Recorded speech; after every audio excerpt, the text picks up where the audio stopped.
Hello and welcome to this presentation from BenQ and Calibrate. Apologies for the delays, we've had a few technical issues with audio. I'm Ross Grieve and today we're going to take you over the next hour through some portraiture, hybrid photography, and a lot of you guys may be going, what is hybrid photography? Well, wait and see, you'll see it. It's a mixture of video and pulling stills from video, but we're also going to do some traditional stills as well. We've got lovely Emma behind me, she's probably blurry because everything's focused on me, so you'll see a wider shot as well on camera 2 or camera 1, and you'll see everything that's going to go on. So we'll go through simple light setups with Allen Crom lights as well. We're shooting tethered, and you lucky guys are also going to receive some raw files that you'll be able to work on before next week's on the 19th at 4 p.m. before next week's retouch tool. If you've got any questions, please put them in the chat feed, and Alex will be able to attend to those. Anything else I'm not sure on, we'll answer those later. So let's get into shooting. We're going to start off just with a standard sort of grey shoot, so we want to be nice and wide so we can sort of see all this. And I'm just going to turn the camera around a little bit because it's pointing at me too much. And we're sort of going to start and introduce colour into it as well. And we're going to also introduce colour management. So we're going to talk about colour management. Makes your life so much easier as well. When you think about if you edit afterwards and you're not sure about the colours, but if you get your colour management and your white balance bang on to start with, then you'll find it so much easier. So I tend to use Calibrate's colour checker, and I'm just really tactfully picking one up that I didn't have in my hand before. So the good thing about the colour checker, you've got two things you can use. You can do your white balance, which has got a grey colour there, and these are all scientifically printed. And then we can do a full matrix and a full profile using this. But just today, we're just going to concentrate on the white balance. We'll do both. So Emma, I just want you to hold that. And so when I take this photo, which is extremely exciting for no one watching, you want to just focus really nice and tight on the actual colour checker. Okay, and you want to have a nice even light. So I've got a nice bright light. Now we are showing previews of what's being shot, but what's seen on screen at the moment, for some reason, that is darker than I'm actually shooting here. But you'll actually get the raw files, a selection of those to have a play around with. So don't worry too much about that. And then if we just turn that around, thank you mate. And we just turn that around and we'll get the full matrix. So you put that like that. And what's really important when you shoot this photo as well, is that you don't have any fingers in front. So there's a lot of calculations that need to be done. And it's a plug-in with Lightroom. If you're wondering what I'm shooting on at the moment as well, I'm shooting on a 24-105 lens f4, and that's on a Lumix S1R. So you're going to have nice big files to play around with. These files are going to be about 40 odd meg plus, so we're going to have a lot of fun next week. So we're just going to start off with some really cool simple poses. Now Emma and I've never worked together, poor Emma. So she's thrown to hot seat. So this is really cool also for people who are working with models for the first time and how to sort of interact with models. It's a lot of simple direction, and it's about having fun as well. So we're just going to start, we've got two lights here, but we're going to start with one. And this is the Allen Crom 500 Pro head. And I've just got a 90 deep octa on it. It's one of my favourite light shapers. And I want to get that nice and high. Now, because I'm not going to expose to the background, I'm going to drop that down completely. And I've got this light behind me here, which I'm just going to ask Steve just to kill him, unless you guys can't see it. If you guys can't see it, we'll keep it on. I think it's going to be too dark, so we'll keep it on for now. We've got a big nano softbox here, which is spinning a lot of light around the back. So I'm just looking at what I'm shooting here. I'm shooting ISO 200. And I like to use a lot of negative space. Yes. I don't like those highs here. Lovely. Yeah. That's lovely. Just down a little bit. Okay, so I'm just watching. Now, because we've got other lights going on here, that's really nice. And it's nice to also show the person you're photographing what's going on, because that gives them confidence in what you're photographing as well. So there you go. You'll get a load of those. Okay, So you'll notice a lot of the stuff I shoot from the promo stuff as well, that I shoot a lot to the side. I use a third, I have a lot of negative space, and that allows rooms for text and stuff as well, but you can also crop in because of the size of these. So let's go again.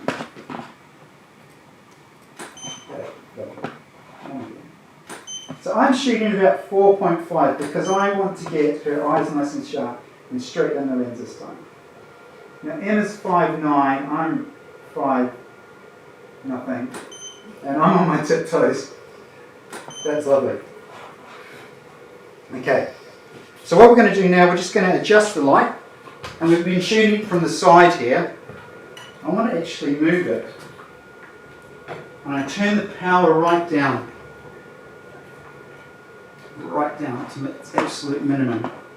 So what Emma's going to do, and we haven't rehearsed this at all, this is what makes it even better for you guys. So I want you to turn side on and look straight to the light, okay? I want you to put your hands back a bit, and I want you to lean towards on the balls of your feet. Just drop your chin down ever so slightly, and just slightly gooseneck. Gooseneck is just pushing your chin forward a little bit. That's it. Love it. Okay, here we go. So I've turned the light down as low as possible because I really don't want to get too strong a light in it. I've adjusted my exposure by 2 stops. And let's just see what we're going to get.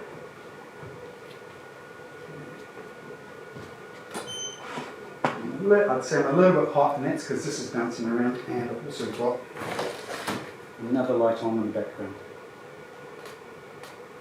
We'll do it. Okay. That's lovely. That's amazing. So, I don't know if you can see that shot come out. It's a really beautiful shot on Emma's face. It's always good when your model nods. We're going to get her to sing in a bit as well, but she doesn't know that part.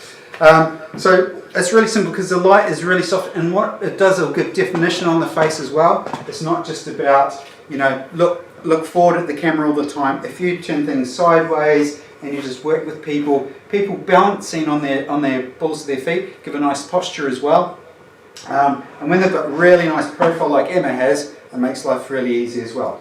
So if we do that shot again, Emma, I'm just going to a little bit wider. Okay. There we go.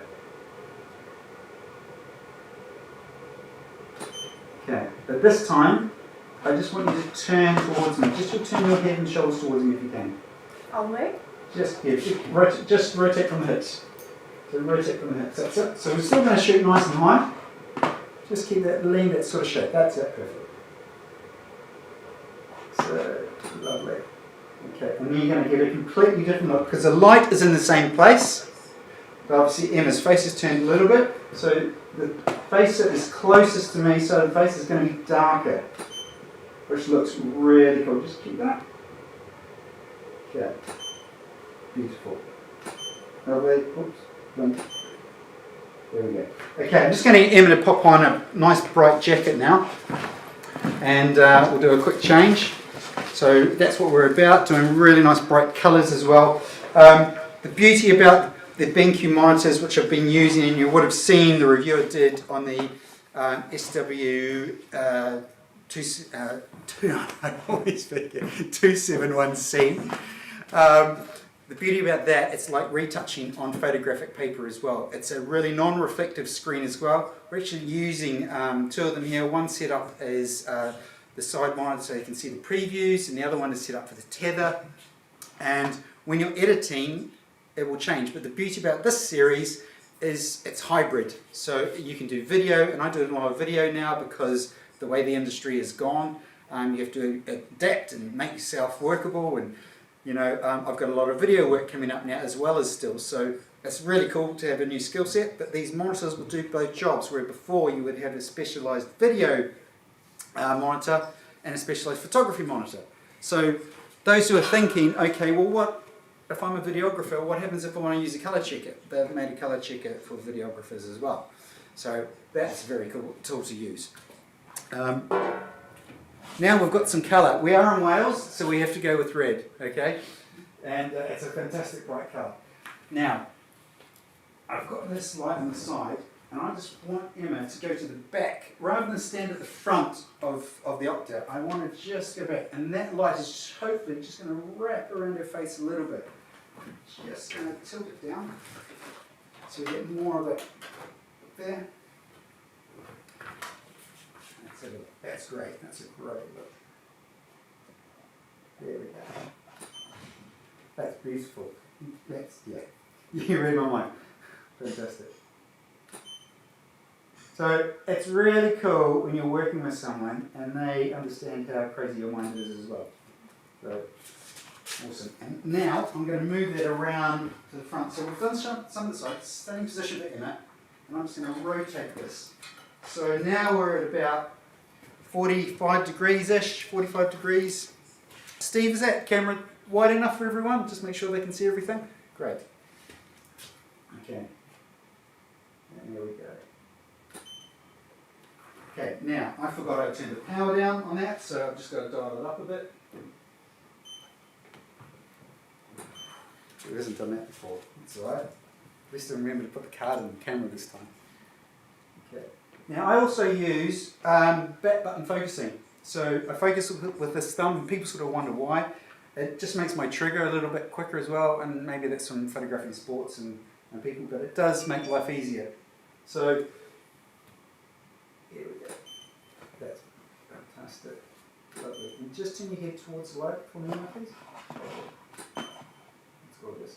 Like that. And I'm just going to go really nice and wide. Now, there's a thing about crouching down and shooting low and crouching down and shooting high. With perspectives, you get a different look. If you go, depending how your model is standing, if your model's leaning back, I personally don't think it's flattering because then you've got large feet and everything goes the wrong way, doesn't it? Then if you've got them leaning forward and you're shooting there, that's quite flattering. That looks better. So be mindful of the position you're going to be in shooting your model. You don't have to be at eye level the whole time, but it does help if you take into mind or work with your model. Look, this is what I'm thinking of. Can we sort of get this shot? So the pose you just did before, I took that shot, if you just go back. That's it. That's lovely. That's it. Spot on. That's it. Fantastic. Now when you're taking portraits as well, with your lighting, you want to absolutely make sure you get highlights in the eyes. If you don't get highlights in the eyes, the portrait looks a little bit dead and it's really not working. So that's half the battle, I think. So people want to sort of get this really nice portrait, these beautiful eyes, but there's no highlights. And the portrait sort of, falls apart at that point because you should be drawn to the eyes and then you look around the rest of the screen. So now we're going to go in nice and tight on Emma. Give her a nice, really nice headshot. That's lovely. How's that like? That's not too rough for you, is it? No. So I'm shooting f8. Rather than increase the power of my light, I'm just going to dial it down a little bit to a stop. So now I'm getting these really lovely, beautiful headshots. Whoops, just got half a point there. It's my fault. I didn't come down for you. Okay, just rotate your hand so I don't see the back of it. This way? Yeah, perfect. I have a strange thing about hands. I don't like seeing the back of hands. That's gorgeous. Just under my collar. Yeah. Let's go full 180s with the collar. There we go. Okay, just bring your elbows in a little bit for me. Lovely. That's lovely. Great, so you've got, just from having the light in one place, Emma's been able to, obviously she's a professional model, she knows what to do. She was Miss Wales. And then she's got all this bag of poses, but don't be afraid to interact with the model and say, look, I'm really thinking about this, let's try that, and you'll get great feedback off a model as well, because they know what they're doing as well, like us who take photos and we basically just push a button. So, what I'm going to do now, I'm going to move the light around. So it's going to go high. So you would have heard about butterfly lighting. And butterfly lighting is really beautiful light. So it's a light from above, quite high up, and you get this little shadow under the nose. can be incredibly powerful. I'm just sort of looking where it is because I just want the light just to hit the top of Emma's head and run down. The background's going to be white because we've got a big light here. Normally I would have killed those lights, but it might benefit you guys because you wouldn't see me, which makes the whole thing a bit pointless. Okay, so let's go again. Okay, so now we've got this beautiful little bit of butterfly light just coming from above, and it's absolutely gorgeous. I've got a light which is off here, and that's fantastic. So we're going to go in for some nice tight headshots again, and then we're going to have a quick change of clothes as well. For those just joining, apologies for the audio. We've had some issues with audio today, but when we look at that audio, will be sorted for next week's demo. We've lost the tether as well, Ross. We've lost the tether. Okay. So I am using a pre-production camera, so that's my excuse. I'll just have to reset it, turn it off, turn it on again. If we lose the tether, you guys are going to have a good selection next week for next week anyway. So we'll just let that re-go again. Have you got it back? If we haven't got the tether, we won't go with it. It's just one of those things, unfortunately. It's technology, and when you do live feeds, there's always unfortunately going to be something that could possibly go wrong. I haven't knocked a camera or a light over yet, so we're doing quite well. What I was going to talk about there was Emma looking out of shot. So a lot of people think you have to look into shot. So the last one, which if I take this, I don't know if you're going to be able to see that from here. It's very, very small, but she is looking out of camera. I don't want to go too close because I know what sort of in focus zone is at. But again, she's shot to the left. So again, we've got room for text, but it makes the photo look more interesting. It draws you in as well. So if I just photograph the same pose again. Is it this one? It was, it was that actually, yes. And you were looking out of shot, that's it. So I'm just going to do that wider and out of shot, and wider, and wider. Okay. Okay. Just hold that for me. There we go. Just look straight down the lens for me. Excellent. Okay.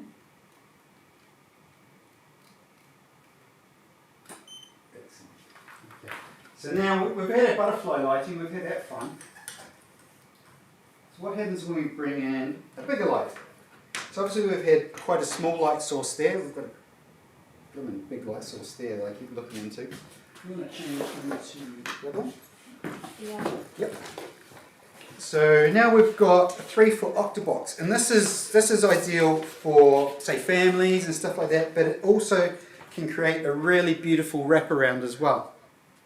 What I'm going to try and do is, I know this is going to be darker for a little bit, but what's going to happen, there's a big light here, and what's happening is that's causing a lot of bounce going around the white wall. So I'm just going to kill that for a sec. I'll get Steve to kill it when I tell him to, and that's going to enable me to have a darker background for you guys to work with. I'll tell you when to Steve.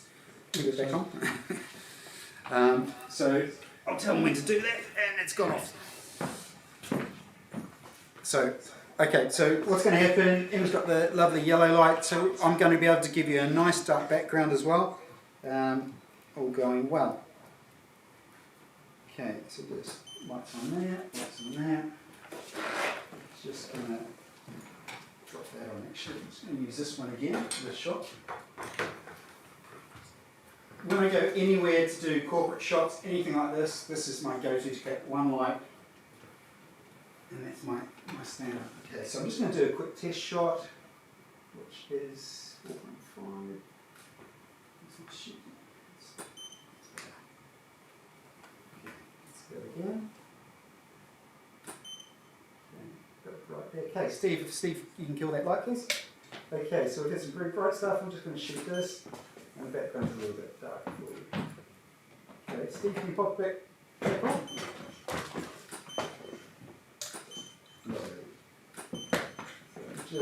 shooting while that's coming back on, because I know you guys can't see anything.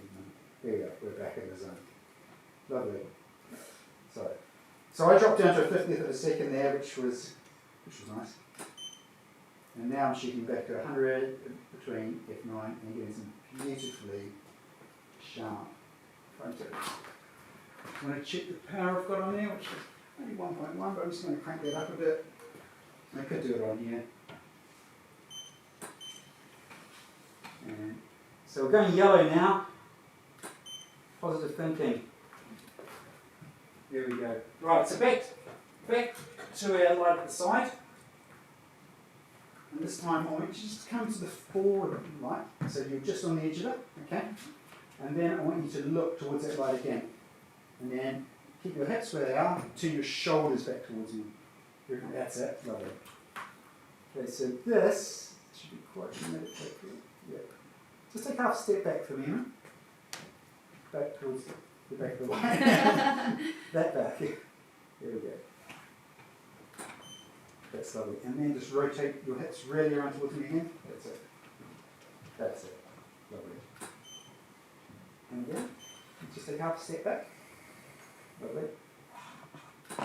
Okay, so what I'm doing is just getting different sort of spills of light going ahead, rather than, I know all you guys can see is the side of the light there. Well, the size of the light is only this. But the spill can be quite beautiful if you get it right. And why I'm asking Emma to drop back each time? Because that spill will change. So if she's at the front, the spill is going to be more on the back.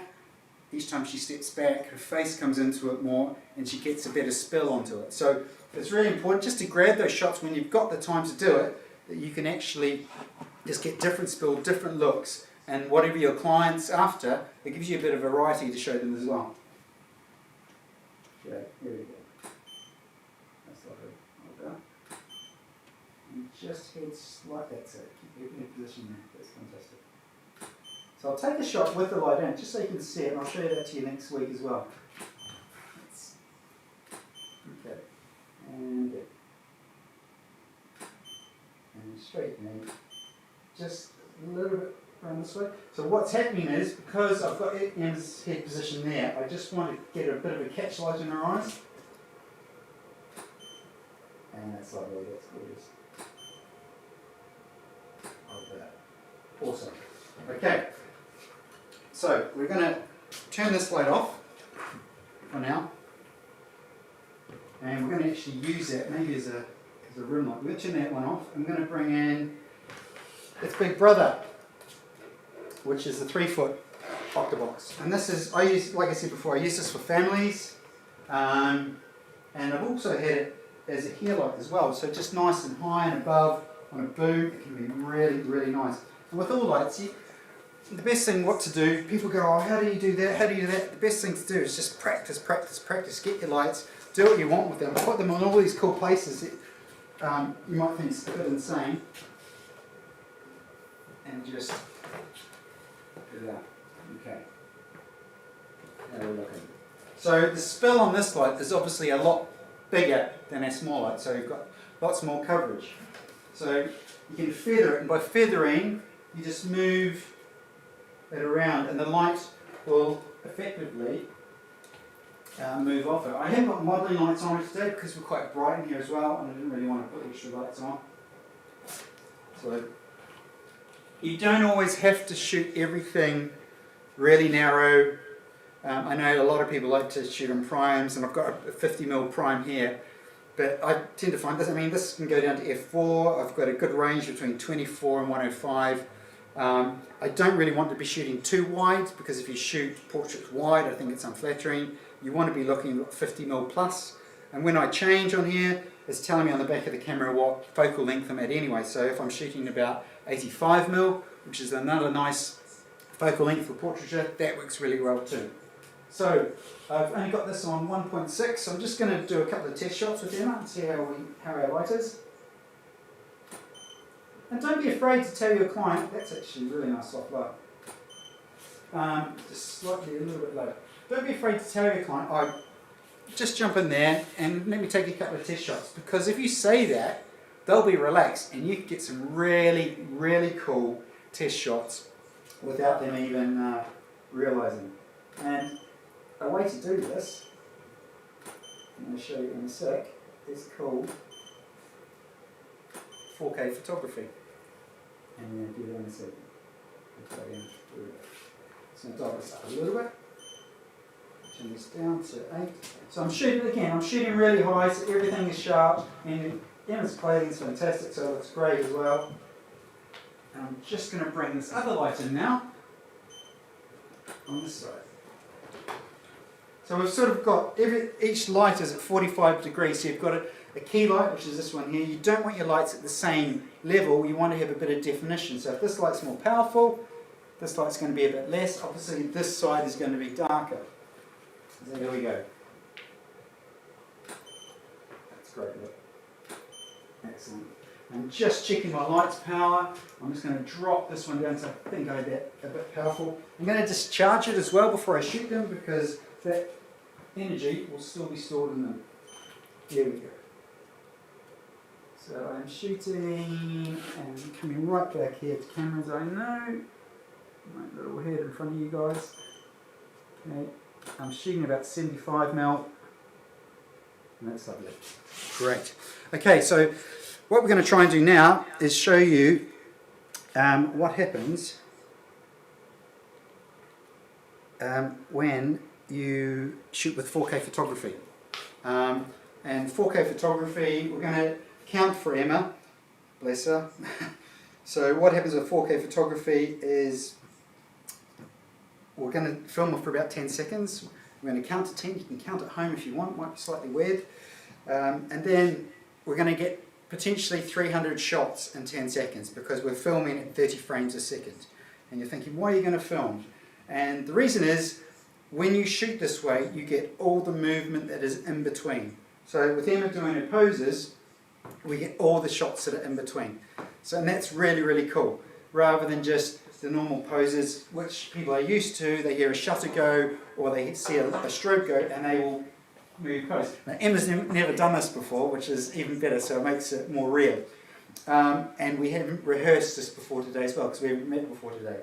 But what's incredibly important is, if you're in the studio, you have some really, really pumping music go. And for copyright reasons, that's why we haven't got some really, really pumping music going. So that's why.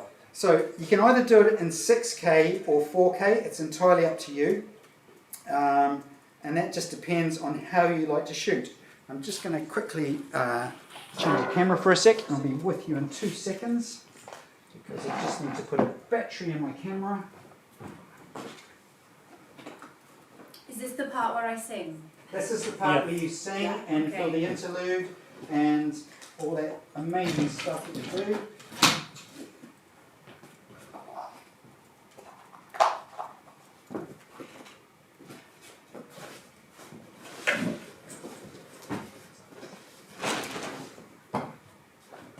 Okay, almost back.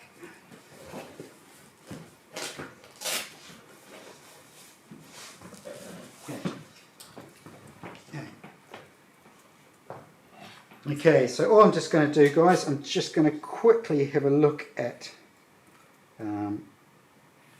some images, and there's some great images for you guys here as well, by the way. Okay. So when you're filming in 4K, most mirrorless cameras will have a 4K mode. Don't worry if you've got 6K. So I'm just going to change into 4K on here. Okay, and my card's just saying I'm full. Brilliant. So I'll just do a quick card change. 2 seconds. Now, also the cards you want to use if you're going to shoot 4K, you want to have a Class C, Class 10 card, or something that's fast enough. 6K you need something a little bit faster as well. So we need obviously you can either go into photo mode or you can just jump into 4K mode. It depends what you want to do.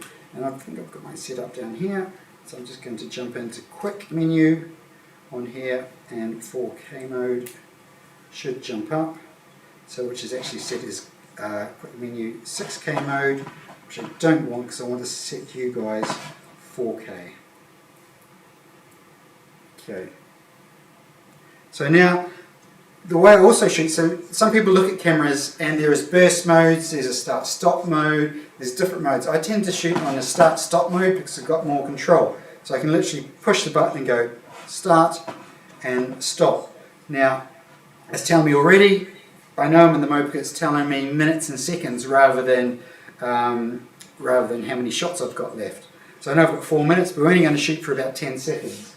I'm going to make sure Emma's nice and brightly lit. Do you want to put the lights up on the back for me, Steve, please? So we're just going to use, these are studio lights. You can use modelling lights. If you find you get a bit of banding in your modelling lights, there's an easy way to get rid of that, and that is just shoot about 1/100th of a second. And that should eliminate it. Anything above 100%, you may get rolling shutter. Okay, you ready for this bit of madness? So I've just got to dial around nice and fast for Emma. Okay. Here we go, ready? Mm-hmm. I'm going to shoot this in portrait actually. Right. We're going to ready? Go. 1, 2, 3, 4, 5, 6, 7, 8, 9, 10. For wet? Yeah, it's wet, isn't it? But we've now got a whole bank of images of Emma and not just the normal poses. We'll do it again, and I'm going to do it more landscape this time as well. And I'm going to quickly change my lens for this part as well. 2 seconds. So the important bit is doing landscape and portrait. It just gives you more variety. If you've got variety, then that keeps everything happy going as well. Okay, so now I've just changed my lens to a 50mm, and I'm going to go down to 1.4. Just gives me a bit more light, rather than basically blinding Emma.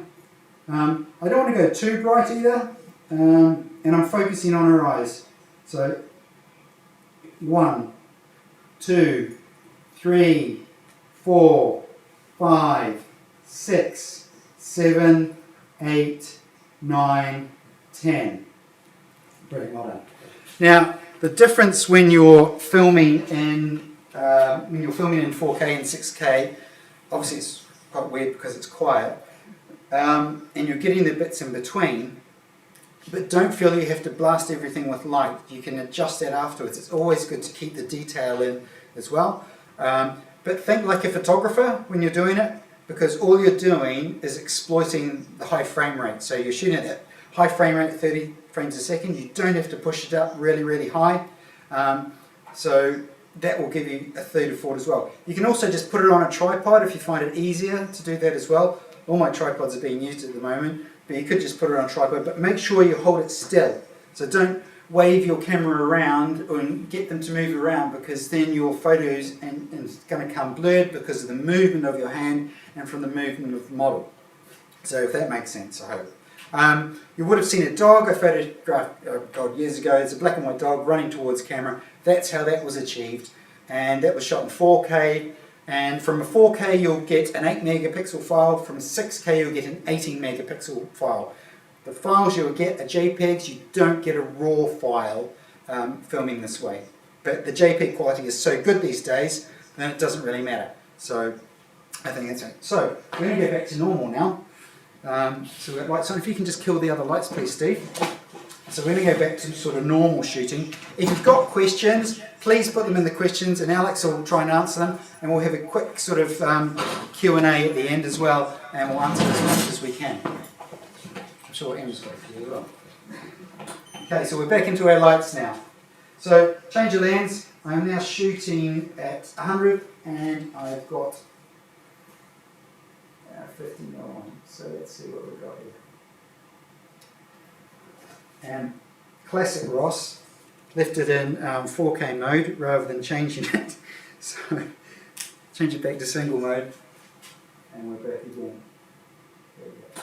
That's it. Okay, that's a little bit bright for me. So I'm just going to dial it down. There we go. That's lovely. Just going to crank this one. That's 1.4. And this one is 3, which is the lowest it's going to go. I'm going to drop this down to 1. Okay, there we go.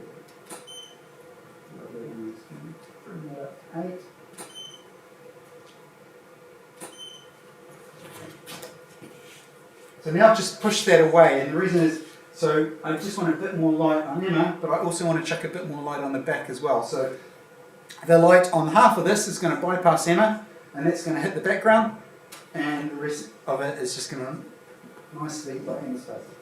I'm just going to try and get a little bit taller than her if possible. No tiptoes. That's lovely.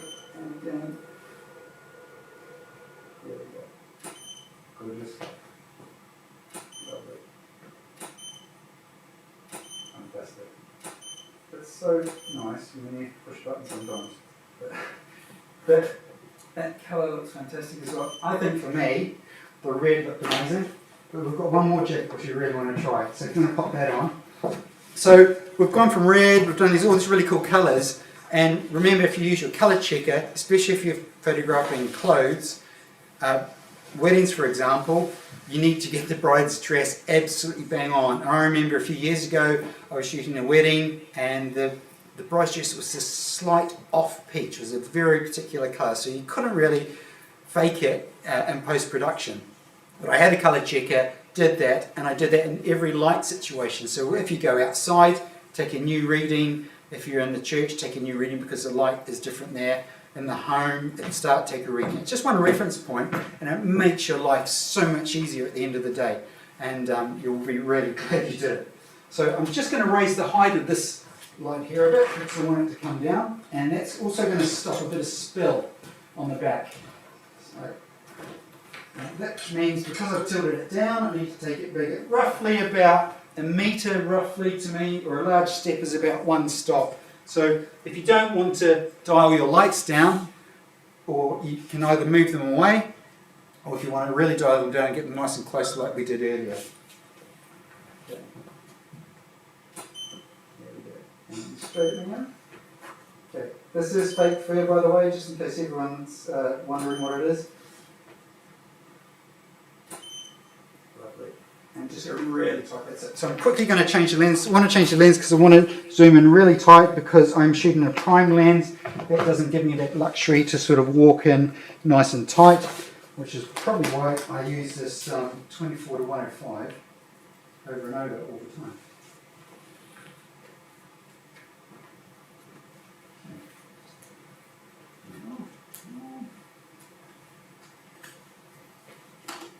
Let's just see what this is like.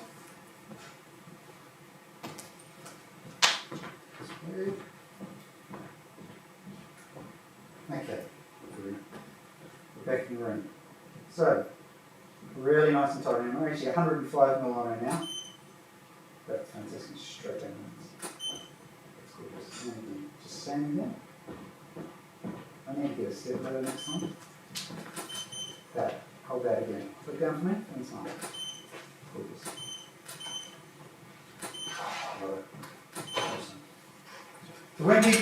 When you get your model and they do a pose you like, get them to do it again. It'll make them happy because they know that that's something you really, really like. They're going to smile. Emma's got a fantastic smile, so you want to really get that as well. And it'll make life easier for you because then you can sort of construct stuff around that as well. So we've gone from the, let's go with the hands really close up, both hands to the top. Like this? So, right? On top of Yeah. the bird? So, yeah, and then just break your wrists outwards a bit, but holding on to your collar, so just break your wrists out. So my rule of thumb is with hands, if it bends, bend it from your shoulder all the way down. So this doesn't look great, but if you bend the hands out, it's a softer look. We don't see the backs of the hands, and that's really important. So just bend, that's it, perfect. There we go. So my camera, luckily, has got facial recognition, so every shot is getting Emma's eyes absolutely bang on. Okay, so let's just go from the waist up this time. Okay. So rather than adjust my focal length, I took a step back because I really like this focal length and how it's shooting at the moment. So rather than just being lazy and just, I'll zoom back, and you want to get the same focal length, just take a step back. And again, I'm hardly having adjusting power. I'm just going to put a little bit more power in this. Okay, there we go. And now I've gone a little bit wider. So actually, put your hands on your hips. Give it a strong look. That's it. Try with both for me here. That's it. I don't know why I've got my legs spread this wide, but maybe been watching too much crime. Yeah, that's gorgeous. And again, also sometimes I tend, because I've learned to shoot on film, I tend to get everything as right in the camera as I possibly can. So if you're shooting, if you're shooting live and you've got to deliver it really quickly, getting it right in camera will save you a fortune, because people want to also get the post-production and stuff out there really, really quickly as well. Move the camera. I think we move the camera to the side. Yeah, yeah. This one, the wide. Yeah, the wide. The wide. So, how's that? How's that? You'll just need to refocus on. Yeah. Sorry, technical thing. I'm just going to refocus on Emma because I've got it on.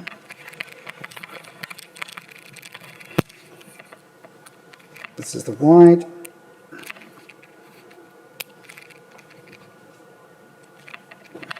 This needs to be locked off. Ah, that's better. That's much better. There we are. Okay. When you're, just actually a good point there, moving that around, the way I was focusing, I've locked the focus off. And when you're focusing using mirrorless cameras and using the video technology, you have this thing called focus peaking. And focus peaking shows you the colour when you're in manual focusing mode of what's in focus. So we've pre-focused there. We've pre-focused there. We've pre-focused there. And it allows us to see what's in focus. So when I look at the back of the camera, Emma's got a nice blue halo around her, so I know she's pin sharp. So it's like the old days when we used to shoot film, we'd have to line up 2 lines to get everything sharp. It makes life a lot easier. Okay, let's do this quickly again. There we go. That's lovely. And again. Fantastic. And I'm just moving back because I want to keep that focal length. And I just want to get a little wide one just to show you guys next week what we were doing. There we go. Lovely. Okay. If you, Emma for me, if you just want to really almost wrap yourself around, so you're out in the blizzard completely. That's it. You're out in the blizzard, or you've just been watching the rugby. All Blacks at the end of the month. That's Wales. Whoa. Okay. There we go. Now, because I really like the look we did earlier with Emma as well, I'm just going to move this light around. Move it back here. And she knows what's going on. I'm just going to drop that down. But to start with, actually, I'm going to do that because I like that. Really like that coat. That's awesome. Okay. So we're going to get a little bit of light. We're going to get a little bit of light. We're going to get a little bit of light from here and a lot of light from there. Okay, so on the back of here I am at 3 because I want it at the lowest because it's close to Emma. I don't want to blind her for the rest of her life. So have consideration for the people you're photographing. This is going to backlight a bit, so if you want to turn towards that light that we did earlier today, but stand upright for me just normally. That's it. Thank you. So maybe you stand awkwardly earlier. Okay. Now, the interesting thing is now we've got this beautiful light hitting Emma's face, and we've got this light at the back, this light at the back, just streaming down here, and just adding the detail, getting her hair, which is really nice. We've got this lovely light just coming in, and just hitting you like that. Yeah, it approves, that's all right. Okay, and again, so now I'm going to, what I really like doing is using negative space. So I'm going to go out wider, not too wide. Okay, so Emma, can you just rotate toward that? So perfect. Lovely. Gorgeous. That's it. Okay, so I'm shooting, if you're wondering what I'm shooting at, ISO 200. When I am, sorry, camera's moved, I'm not used to that. when I am shooting, I am constantly changing my exposures and that all the way through. I don't tend to stick at the same thing because I'm changing the lights, I change my exposures and all the time for what I want to do. The reason I do that is just the way I work, and it may seem a weird way of working, but there's a million ways that we can shoot in a studio, and this is just one way to do it.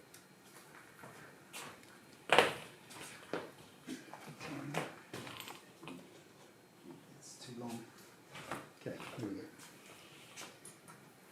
And again. Lovely. Just hold that right there where you are. So now we've got I think the perfect position. Now, a good point to thing as well, when you're angling someone's face, make sure that their nose is not breaking their cheek. So breaking their cheek is breaking their cheek at the back. So I just took a shot there, and Emma's nose was just in front of her cheek, so I just wanted to turn a little bit. And you'll notice one thing as well, with Emma, I don't need to go up and manhandle her or anything. I can just use my hands, and she knows exactly which way. If I want her head up like that, head that way. If I want eyes, she'll follow my eyes that way. It's great, it's like a superpower. That's brilliant. Okay. So here we go. That's it, perfect. So now her nose is not breaking her cheek, it's bang on. Absolutely lovely. Lovely, hold that. Amazing. Now what also happens as well, because I'm lighting the back of her face, it's a narrow lighting, it's not broad lighting. So this side here is the most exposed side of her face, and it's getting filled in by the light on this side. And it's more flattering to, especially to a female, if you narrow light it, and it just slims everything down, not that she needs it. I got myself out of that quite quickly, I felt. Okay, so I'm about F8 again, so I get this lovely detail coming in. Just drop down. So again, I'm changing it. And then I'm just going nice and tight on the face. Lovely eyes. Oops, and 3, 2, 1. Lovely. Lovely. Amazing. Excellent. How are we doing for questions here, Alex? Anyone at the moment? Good. If you've got any questions, bang them in. And especially about the 4K hybrid photography, bang them in as well, because that's really, really important. It's really simple, sounds complicated, but we'll go through that more next week, and you'll have files from that to play around with as well. The files that you'll get from the 4K or 6K will actually be JPEGs, and I could actually send the whole 10-second clip if you want to. You can have a look at that, that's no problem at all, and then you can sort of have a play around with that as well. Okay. So, let's go back to red. So red's been the favourite of the day, okay. So we'll go to that. So, when you're working with someone as well, and you want to sort of work to a colour palette, sort of give them an idea. And when you've got people coming to the studios, families, sort of tell them what you want to shoot. So, if you don't want to shoot rugby shirts, if you want to shoot them in all black tops, well, not the rugby team, but I'm biased, as in black tops, have them sort of derive black tops and jeans look really, really cool. Or white tops and jeans, but if you want to shoot high key, tell your client or your friends or whoever you're photographing what you want to shoot, and let them know, because you're the photographer at the end of the day, and they want to know to get the best images for their wall. Okay, let's go again. So this time I'm going to move this a little bit round to the back, and if you come forward a little bit for me, about there, thank you.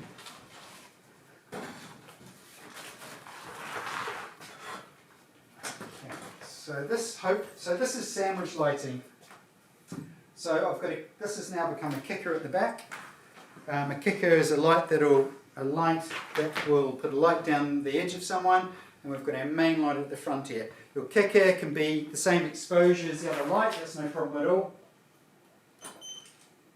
And it's just enough. Okay, here we go. So this should give a little rim light down the back, and it does. Okay, lovely. Ross, what metering mode are you using? Oh, right, good question from Steve, who's had the joyous job of operating the decks today, mate. Metering mode I use, two modes I use. I use matrix metering, which is basically the metering of all four.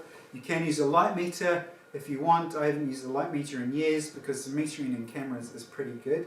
Spot metering is very, very good as well if you want to get accurate skin exposure. But otherwise, and if you want to know what colour profile I use, I always shoot in standard. I don't go for dynamic or anything like that. I shoot from standard. Anything I want to change, I can change in Lightroom afterwards, because with the colour checker I can create a profile and do that. But I don't really bother with that because I've got my own presets which I use, and from black and white to desaturated looks to normal looks as well, which you'll all see next week anyway. So I just use matrix mode, and that's the easiest thing I tend to find. Another question. Yes? How important is the colour checker when shooting colour images?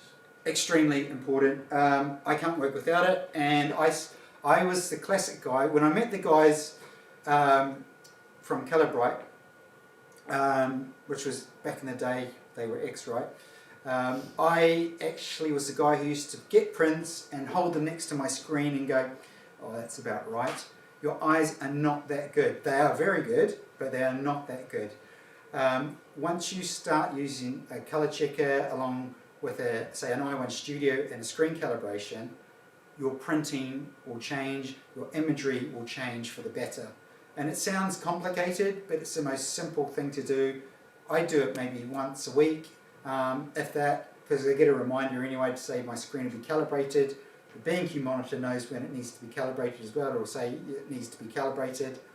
I even use my monitor for gaming as well, which is really cool, which is what it's not designed for, but it looks good because it's got HDR on it.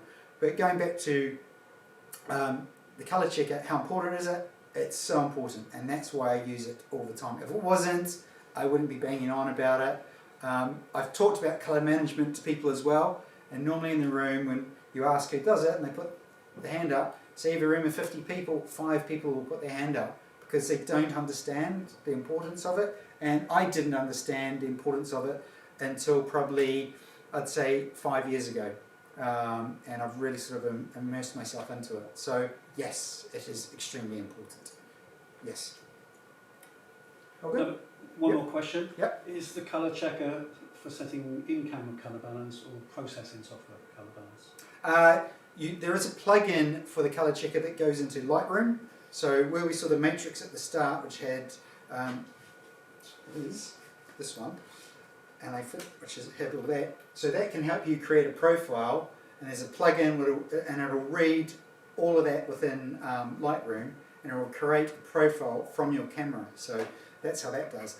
The other one which we're using is a white balance, so that sort of gets your prime layer, if you like, of your photo when it comes into Lightroom. Because also be careful when you import into Lightroom, you haven't got presets set.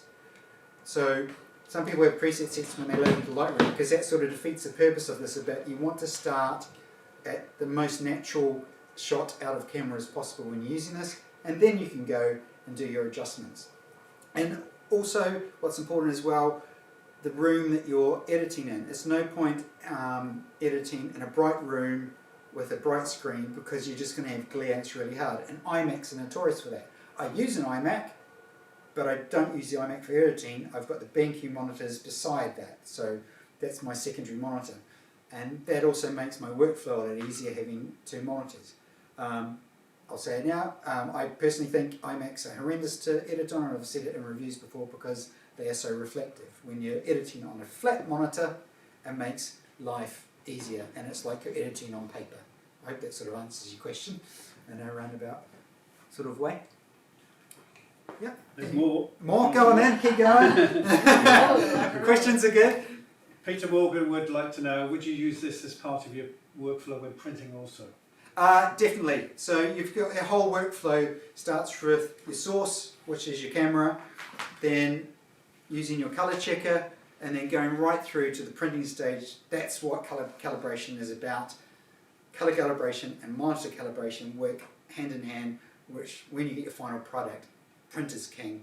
And when you're printing and you're selling people products, when you print something and you hand it to someone, the emotion on their face is so much different than looking on a phone. They look on a phone and you hand someone your camera and they'll go, oh swipe, what have they been up to? And they'll be really quite nosy in the camera, and there's no emotion. They'll go, oh, it's nice. But you hand them a print, something maybe mounted in a beautiful print, and there'll be pure emotion when they see that. There'll be a, or something like that, and especially when it's family, if there's an event, there's someone they know involved, they would love it. And for me, you cannot beat prints, which I love prints. I've got prints up on my walls at home, which I've taken, my kids have taken, photo books. I love looking at photography books. I've just bought Peter Lindbergh's book at the photography show, and it's absolutely amazing. Greg Gorman's book, I brought at the photography show as well. And those are sources of inspiration, but there are also things I can hold in my hand and flick through and look, rather than just sweeping through. So yeah, it's incredibly important to be able to do that. Thanks, Peter. Peter's at home with COVID, bless him. Hope you get better, mate. So, right, anyone else? Anthony Crevers would like to know, is setting a white balance stroke grey card and using the colour checker related? Not by gene pool, but they are. If you want to get a white balance and using the colour checker, it's two different things. Getting a white balance is getting a pure colour is completely different. And I'll go through that more next week when we do this sort of editing thing, and you'll see how I'll use the colour checker in Lightroom as well. And it's really, really simple to use. But stick with one of those and you can't go wrong. Anyway, I want to take a couple more photos before we end. Are we all good? Thanks guys for the questions. They're brilliant questions, by the way, as well. Okay, so last couple of photos and then we're going to wrap for the day. Okay, there we go. Okay, so now as you notice, we're just going back to the lighting at the back. We're just going back to the lighting at the back, which is a sandwich lighting, just a couple of shots and really nice tight ones. I just want you to move away from this light and closer to this one. That's it. Okay, there we go. So I can see where I take the photo that there's a shadow behind, but because this light's going at the back, it's going to knock it out. Okay, amazing. So I hope you've enjoyed today, guys. Apologies for the audio again. That's unfortunately one of the things that happens with live. But it's been amazing to see you guys today. Make sure you register for next week on the 19th. All the details will be down below or on the Facebook pages on the Calibrate Facebook